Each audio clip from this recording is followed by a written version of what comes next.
శ్రీకాకుళం జిల్లా సోంపేట మండలం రాజం గ్రామానికి చెందిన డొక్కరి సూర్య తల్లిదండ్రులు చిన్నతనంలోనే చనిపోవడంతో గ్రామంలో కూలి పనులు చేస్తూ జీవనం సాగిస్తూ ఉన్నాడు.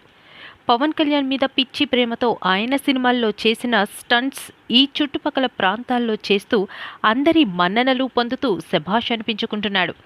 తన అరచేతుల మీదుగా సుమారు 10 కార్లను పోనిస్తూ మంటల్లో ఉన్న పెంకులను తన చేతులతో బద్దలు కొడుతూ అవలీలగా 80 కిలోల బరువున్న కొబ్బరి చెట్లను అమాంతం పైకి లేపుతూ ఇంకా పవన్ కళ్యాణ్ సినిమాల్లో అచ్చంగా చేసిన విభిన్నమైన స్టంట్స్ అన్ని ప్రదర్శిస్తూ ఈ ప్రాంతంలో ప్రతి ఒక్కరి నోట్లో సూర్య అంటే పవన్ కళ్యాణ్ స్టంట్స్ గుర్తుకు వచ్చే విధంగా తన ప్రదర్శనలు కొనసాగిస్తూ ఉన్నాడు. అయితే ఓవైపు పేదరికం, మరోవైపు కూలి పనులు చేస్తూ సేవా కార్యక్రమాల్లో కూడా పాల్గొంటూ ఎవరికి రక్తం అవసరం ఉన్నాము వెంటనే స్పందించి రక్తదానం చేస్తూ అలాగే పేదరికంతో చదువుతున్న విద్యార్థులు విద్యార్థినీలకు అవసరమైన కనీస పుస్తకాలను అందజేస్తూ ఓవైపు సేవా కార్యక్రమాల్లో కూడా తనదైన ముద్ర వేసుకున్నాడు.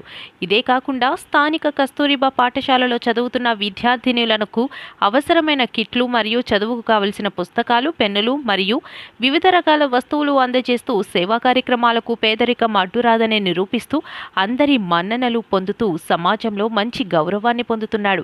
ఈయన చేస్తున్న కార్యక్రమాలు ఈ ప్రాంతంలో సుపరిచితమైనప్పటికీ ప్రభుత్వాలతో పాటు ముఖ్యంగా ఉప ముఖ్యమంత్రి పవన్ కళ్యాణ్ స్పందించి ఈ పేద వ్యక్తికి సహకారాన్ని అందిస్తే మరిన్ని అద్భుతాలు సాధిస్తాడు అనడంలో ఎటువంటి సందేహం లేదు. ఈయన చేస్తున్న వీధి కార్యక్రమాలకు సహకారాన్ని అందజేస్తున్న గంట నవీన్, అభి, మనోజ్, గంట జోగారావు మరియు ద్రోణలకు సూర్య అభినందనలు తెలియజేశారు.